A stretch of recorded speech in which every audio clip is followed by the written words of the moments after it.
आज के इस वीडियो में आप सभी का बहुत बहुत स्वागत। मैं हूं रतनदीप और आज के इस वीडियो में चर्चा होने वाली है टू बी, जो प्रेजेंट टाइम पर आधारित है, उसी के अंतर्गत तीसरा चैप्टर। तो उसके अंतर्गत आज चर्चा होने वाली है to be verb plus to infinitive. तो आज के इस वीडियो में हम लोग टू बी के साथ टू इन्फिनिटिव का उपयोग किस तरह से किया जाता है, तो इस बात की चर्चा इस वीडियो में होने वाली है। तो आप लोग इस वीडियो को अंत तक निश्चित देखिएगा। चलिए आरंभ करते हैं आज के इस वीडियो को और समझते हैं कि किस तरह टू बी वर्ब, उसमें भी वह प्रेजेंट टाइम में हो, तो उसके अंतर्गत टू इन्फिनिटिव का उपयोग किस तरह से किया जाता है। आपके जानकारी के लिए हम बताना चाहेंगे कि to be verb present time के अंतर्गत तीन वर्ब आते हैं, एम, इज और आर। अब मैं आपके जानकारी के लिए बताना चाहूँगा, यदि किसी भी V1 यानी कि बेस वर्ब के पहले टू लगा दिया जाता है तो उसे ही हम लोग टू इन्फिनिटिव कहते हैं।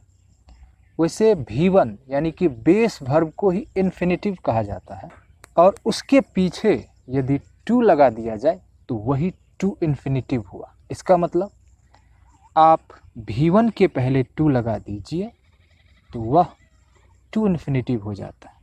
तो उसी टू V1 का उपयोग टू बी वर्ब, उसमें भी प्रेजेंट टाइम के अंतर्गत किस तरह से करेंगे, उस पर किस तरह से सेंटेंस बनता है, तो इस बात की चर्चा इस वीडियो में आज हो रही है।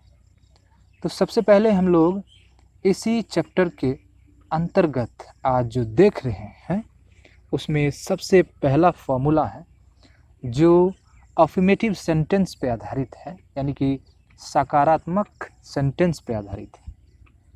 और यहाँ पे आप देख रहे हैं कि उसका एक फॉर्मूला है। फॉर्मूला में ये है कि सबसे पहले सेंटेंस में सब्जेक्ट होना चाहिए, उसके बाद टू बी वर्ब, और टू बी वर्ब के अंतर्गत प्रेजेंट टाइम का वर्ब आपको लेना है। उसके अंतर्गत वर्ब आता है एम, इज और आर। फिर उसके बाद आपको टू इन्फिनिटिव उपयोग करना है। टू इन्फिनिटिव के अंतर्गत टू V1 आता है, जैसा कि आप लोग यहाँ पे इस फॉर्मूला में देख रहे हैं। उसके बाद सेंटेंस के अंत में आपको ऑब्जेक्ट जोड़ना है। आप जानते हैं कि किसी भी सेंटेंस को बनाने के लिए सब्जेक्ट, वर्ब और ऑब्जेक्ट की आवश्यकता होती है। तो यहाँ पे हम जितने भी सेंटेंस आपके साथ लेकर के आए हैं उन सभी सेंटेंस में सब्जेक्ट, वर्ब और ऑब्जेक्ट शामिल किया गया। साथ ही साथ यहाँ पे एक चीज़ और आपको हम बताना चाहेंगे कि इनसे पहले जिस वीडियो में हम चर्चा किए थे कि टू बी के कई प्रकार होते हैं, टू बी वर्ब के कई प्रकार होते हैं, तो उस वीडियो में हमने चर्चा की थी कि टू बी वर्ब का उपयोग उसके उपयोग के अनुसार दो प्रकार के होते हैं, जिसे आप पिछले वीडियो में देख सकते हैं। उस बात की पूर्ण डिटेल उस वीडियो में दी गई है। आप उस वीडियो को इस वीडियो के डिस्क्रिप्शन में जा करके उस लिंक पर क्लिक करके उस वीडियो तक पहुंच सकते हैं और देख सकते हैं उस वीडियो को। यहाँ आपके जानकारी के लिए हम बताना चाहेंगे कि टू बी वर्ब के उपयोग के अनुसार उसके दो प्रकार होते हैं। एक टू बी मेन वर्ब के जैसा उपयोग होता है और दूसरा प्रकार यह है कि जब टू बी वर्ब यानी कि am, is, are helping verb के जैसा उपयोग हो तो उसे हम लोग कहेंगे to be as helping verb. और वहीं पे यदि टू बी वर्ब यानी कि एम, इज, आर किसी भी सेंटेंस में मेन वर्ब के जैसा, प्रिंसिपल वर्ब के जैसा उपयोग हो तो वहाँ पे हम लोग कहेंगे to be as principal verb. तो इसी दो प्रकार के बारे में पिछले वीडियो में चर्चा हुई थी और इनसे पहले जो वीडियो आपके बीच हम लेकर के आए थे, इस वीडियो से पहले, उस वीडियो में चर्चा की गई थी कि किस तरह से टू बी यानी कि प्रेजेंट टाइम के अंतर्गत जो एम, इज, आर आता है वह किसी भी सेंटेंस में प्रिंसिपल वर्ब के जैसा किस तरह उपयोग होता है, तो उस बात की चर्चा इससे पीछे के वीडियो में चर्चा की गई है, जिन्हें आप देख सकते हैं। इसी वीडियो के डिस्क्रिप्शन में उस वीडियो का भी लिंक है। आज के इस वीडियो में उसी दूसरे उपयोग के बारे में हम लोग समझेंगे। साथ ही साथ ये भी समझने जा रहे हैं कि टू बी वर्ब, उसमें भी प्रेजेंट टाइम में टू इन्फिनिटिव का उपयोग किस तरह से किया जाता है। तो इस चैप्टर में आज हम लोग दो बात को विशेष रूप से ध्यान में रखते हुए आगे बढ़ेंगे कि टू बी वर्ब के साथ टू इन्फिनिटिव किस तरह से उपयोग किया जाता है, और टू बी वर्ब यानी कि एम इज़ आर सेंटेंस में हेल्पिंग वर्ब के जैसा कैसे उपयोग होता है। यहाँ पे सबसे पहला उदाहरण है जो अफर्मेटिव सेंटेंस है, सकारात्मक सेंटेंस है। आप इस सेंटेंस का नेगेटिव, क्वेश्चन और क्वेश्चन नेगेटिव चारों तरह से बना सकते हैं, और उस बात की भी चर्चा इस वीडियो में आगे की गई है। आप लोग बने रहिए अंत तक। पहला उदाहरण है I am to write a story on your life. यहाँ पे एक सेंटेंस है और इसका हिंदी अर्थ निकल रहा है मैं आपके जीवन पर एक कहानी लिखने वाला हूँ। सबसे पहले हम लोग यहाँ पे समझते हैं कि एम किस तरह से हेल्पिंग वर्ब के जैसा उपयोग हो रहा है। तो आप लोग इस सेंटेंस में देख रहे हैं टू के बाद राइट वर्ब है जो आपको मेन वर्ब है, और उनसे पहले एम का उपयोग किया गया है, और वही एम इस मेन वर्ब यानी राइट का सहयोग कर रहा है। तो यहाँ पे आप देख सकते हैं कि एम हेल्पिंग कर रहा है किसी दूसरे वर्ब का। तो आप समझ सकते हैं कि टू बी वर्ब यानी कि उसके अंतर्गत प्रेजेंट टाइम में जो एम इज़ आ रहा है वो यहाँ पे हेल्पिंग वर्ब के जैसा उपयोग हो रहा है इस सेंटेंस को पढ़ने से। उसके बाद अब हम लोग समझेंगे कि इस सेंटेंस में टू बी वर्ब के साथ टू इन्फिनिटिव किस तरह से उपयोग किया गया है। ऊपर आप फॉर्मूला देख रहे हैं, फॉर्मूला में है सब्जेक्ट एम इज़ आर, उसके बाद टू भी वन। तो यहाँ पे टू भी वन ही इन्फिनिटिव है, और सेंटेंस में भी आप लोग देख रहे हैं सब्जेक्ट के बदला में आई है, आई के साथ एम वर्ब का उपयोग किया जा रहा है, और उसके बगल में टू भी वन है। टू के जगह पे टू है और भी वन के जगह पे राइट है। तो आप लोग यहाँ पे देख सकते हैं कि टू बी वर्ब के साथ किस तरह टू इन्फिनिटिव का उपयोग किया जा रहा है। उसके बाद जो आप लोग देख रहे हैं अ स्टोरी ऑन योर लाइफ, ये ऑब्जेक्ट।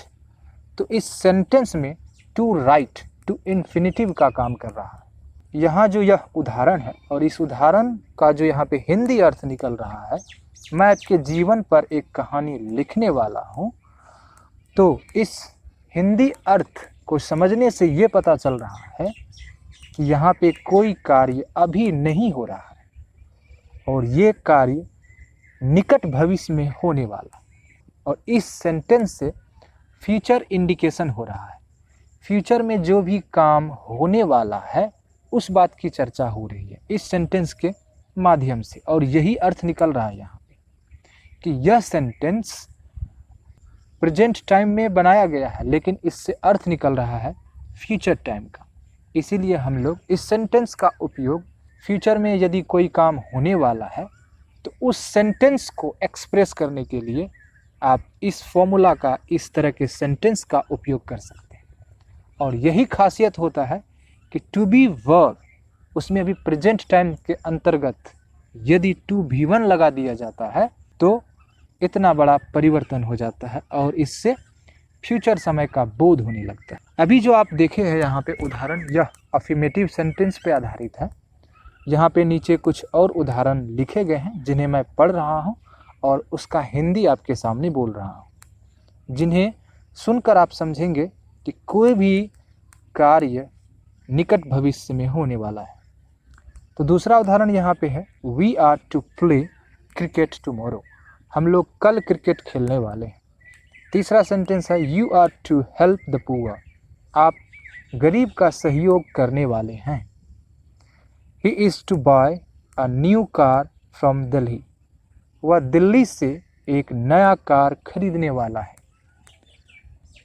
अगला उदाहरण है he is to cook the food today, वह आज खाना बनाने वाली है। अगला उदाहरण है they are to watch the new movie of Bollywood, वे लोग बॉलीवुड के नए मूवी को देखने वाले हैं। उसके बाद आप लोग यहाँ पे उसी सेंटेंस का नेगेटिव सेंटेंस भी बना सकते हैं। बस इसके लिए आपको ऊपर के फॉर्मूला में थोड़ा फेरबदल करना होगा। सब्जेक्ट, उसके बाद एम इज़ आर, उसके बाद नॉट लगा दीजिए, उसके बाद टू भी वन और अंत में ऑब्जेक्ट। बस आपके सामने सेंटेंस क्रिएट हो जाता है और इस सेंटेंस से नेगेटिव अर्थ निकलता है। I am not to write a story on your life. इस सेंटेंस को पढ़ने से अर्थ निकल रहा है यहाँ पे, मैं आपके जीवन पर एक कहानी नहीं लिखने वाला हूँ। तो आप समझ सकते हैं कि मैं यहाँ पे या आप ही किसी के जीवन पर कोई कहानी नहीं लिखने वाले हैं। अगला सेंटेंस है यहाँ पे जो उदाहरण स्वरूप है, we are not to play cricket tomorrow, और ये वी पे बनाया गया है। उसके बाद अगला सेंटेंस देखेंगे आप लोग, यू पे बनाया गया है। ऊपर जो आप सेंटेंस अफर्मेटिव सेंटेंस देखे थे उन्हीं का नेगेटिव यहाँ पे बनाया गया है, आप लोग स्क्रीन पर देख सकते हैं। साथ ही साथ मैं आपके सहयोग के लिए उन सेंटेंस को पढ़ भी देता हूँ। He is not to buy a new car from Delhi, वह दिल्ली से एक नया कार नहीं खरीदने वाले हैं। He is not to cook the food today, वह आज खाना नहीं बनाने वाली है। फिर अगला सेंटेंस है, they are not to watch the new movie of Bollywood, वे लोग बॉलीवुड के नए मूवी को नहीं देखने वाले हैं। अब इन्हीं सेंटेंस का आप क्वेश्चन सेंटेंस भी बना सकते हैं, जिसे इंटरोगेटिव सेंटेंस भी कहा जाता है। बस इसमें भी थोड़ा सा परिवर्तन आपको करना होगा। सबसे पहला फॉर्मूला जो है, उसी फॉर्मूला में एम इज़ आर को सेंटेंस में सबसे पहले रखिए, उसके बाद सब्जेक्ट रखिए, फिर उसके बाद टू भी वन यानी कि टू इन्फिनिटिव रखिए और अंत में ऑब्जेक्ट, और आपके सामने इंटरोगेटिव सेंटेंस क्रिएट हो जाएगा। जैसा कि आप लोग यहाँ पे उदाहरण में देख रहे हैं, एम को हम सेंटेंस में पहले रखे हैं, उसके बाद सब्जेक्ट आई है, उसके बाद टू इन्फिनिटिव है, टू राइट है यहाँ पे, उसके बाद अ स्टोरी ऑन योर लाइफ जो ऑब्जेक्ट है इस सेंटेंस में। और इस सेंटेंस का अर्थ निकल रहा है, क्या मैं आपके जीवन पर एक कहानी लिखने वाला हूँ। तो इस सेंटेंस को पढ़ने से यह अर्थ निकल रहा है कि हम क्वेश्चन पूछ रहे हैं, क्या मैं आपके जीवन पर एक कहानी लिखने वाला हूँ। तो आप समझ सकते हैं कि यह एक क्वेश्चन सेंटेंस है। तो टू बी चैप्टर के अंतर्गत जो आज हम लोग चैप्टर पढ़ रहे हैं वह टू बी के प्रेजेंट टाइम पर आधारित है, और उसके अंतर्गत ये तीसरा वीडियो है। इस वीडियो में आज हम चर्चा कर रहे हैं कि टू बी वर्ब के साथ टू इन्फिनिटिव का उपयोग किस तरह से किया जाता है, और उस पर 4 तरह से सेंटेंस हम लोग बना सकते हैं, अफर्मेटिव सेंटेंस, नेगेटिव सेंटेंस और इंटरोगेटिव सेंटेंस, साथ ही साथ नेगेटिव और इंटरोगेटिव सेंटेंस। उस बात की भी चर्चा आगे इस वीडियो में की गई है। यहाँ पर जितने भी इंटरोगेटिव सेंटेंस हैं जिन्हें आप स्क्रीन पर पढ़ सकते हैं और समझ सकते हैं। साथ ही साथ आपके जानकारी के लिए हम बताना चाहेंगे, यहाँ पर जितने भी फॉर्मूला हैं उस फॉर्मूला के सहयोग से आप यदि अपनी नोटबुक में अधिक से अधिक सेंटेंस क्रिएट करते हैं, सेंटेंस बनाते हैं, प्रैक्टिस करते हैं, तो आप उतनी अच्छी तरीक़ा से सेंटेंस बनाने के लिए सीख सकते हैं।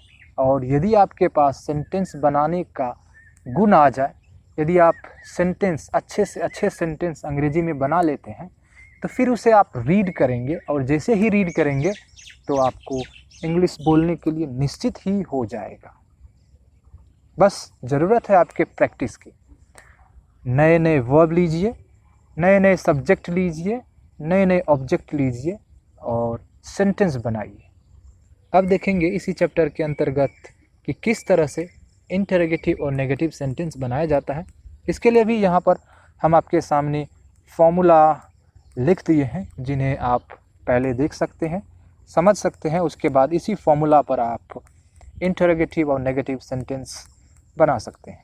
सबसे पहले है फॉर्मूला में एम इज़ आर, उसके बाद सब्जेक्ट है, सब्जेक्ट के बाद आपको नोट रखना है, फिर नोट के बाद आपको टू भी वन रखना है, टू इन्फिनिटिव इसे ही कहते हैं। साथ ही साथ सेंटेंस के अंत में ऑब्जेक्ट तो होता ही है।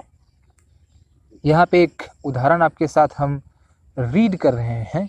उदाहरण है are you not to help the poor. Are जो एम इज़ आर है, जो वर्ब है, उसके बाद देखिए यू सब्जेक्ट है। सब्जेक्ट के बाद देखिए यहाँ पे नॉट का उपयोग किया गया है और नॉट के बाद देखिए टू V1 का उपयोग किया गया है, जिसे हम लोग टू इन्फिनिटिव कहते हैं, और अंत में ऑब्जेक्ट है। और इस सेंटेंस को पढ़ने से अर्थ निकल रहा है, क्या आप गरीब का सहयोग नहीं करने वाले हैं। तो सेंटेंस में क्या भी है और नहीं भी है।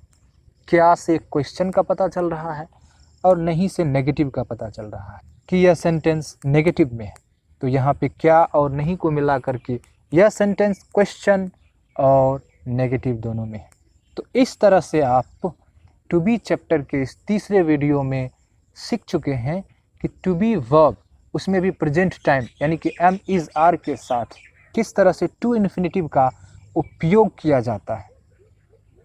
आप इन सभी फॉर्मूला पे अधिक से अधिक प्रयास कीजिए, अधिक से अधिक सेंटेंस क्रिएट कीजिए और इस चैप्टर के माध्यम से अपने आप में टू बी वर्ब के साथ टू इन्फिनिटिव का उपयोग किस तरह से किया जाता है, इसमें आप अधिक से अधिक प्रयास करके आप अपनी जानकारी को और बढ़ा सकते हैं। साथ ही साथ चलते चलते आप सभी से रिक्वेस्ट करना चाहेंगे कि यदि आप इसी पोस्ट को हमारे वेबसाइट पे पढ़ना चाहते हैं तो उनका लिंक इस वीडियो के डिस्क्रिप्शन में है। आप इसी जानकारी को, इसी पोस्ट को हमारे वेबसाइट पर भी पढ़ सकते हैं, उनका लिंक इस वीडियो के डिस्क्रिप्शन में है। वीडियो आपको कैसा लगा, वीडियो में दी गई जानकारी आपको कैसा लगा, आप हमें कमेंट के माध्यम से बता सकते हैं। इस चैप्टर में यदि आप कुछ नहीं समझे हैं तो आप हमें कमेंट कर सकते हैं। उस कमेंट के साथ अगले वीडियो में हम आपसे मिलेंगे। तब तक आप लोग खुश रहिए, मस्त रहिए और इसी तरह कुछ न कुछ नया सीखते रहिए। क्या चलते चलते आप हमारे चैनल को सब्सक्राइब करना चाहेंगे? और यदि आप इसी वीडियो को हमारे फेसबुक पेज पर देख रहे हैं तो आप हमारे फेसबुक पेज को भी लाइक कर सकते हैं। यदि आपको मेरा ये काम पसंद आता है तो आप हमें सपोर्ट कर सकते हैं कंट्रीब्यूट करके patreon.com/रतनदीप पर, और उसका भी लिंक इस वीडियो के डिस्क्रिप्शन में है। इतना देर अपना बहुमूल्य समय देने के लिए आप सभी का बहुत बहुत धन्यवाद। चलिए मिलते हैं ग्रामर के अगले वीडियो में। तब तक खुश रहिए, मस्त रहिए। जय हिंद, जय भारत।